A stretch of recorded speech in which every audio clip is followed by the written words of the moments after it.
if you read that when I'm saying it, you're gonna be nonstop stopping. Yeah. No. Because No, I just no. You just can't do yeah. it. No. It's good. No.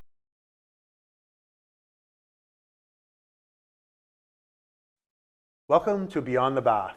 Today I'd like to go over shower enclosures, from curtain rods to sliding glass doors. Hi, I'm Peter McGrath.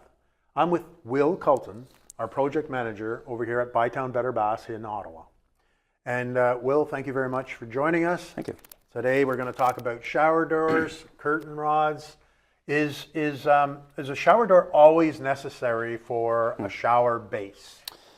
It's not always necessary. It's just going to depend on what shower base that you do choose. Obviously, we're not going to want to put a shower curtain on a low threshold base because obviously you're going to get water coming out of that every time you shower.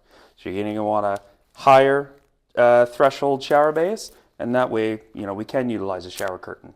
So if the door is, what the customer would want, are there different types of doors available on the market today? Yeah, it's quite a lot of different styles of shower doors that we do install.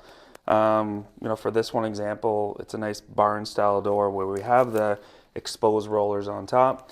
Very nice, smooth, modern looking door, and different options too. Right?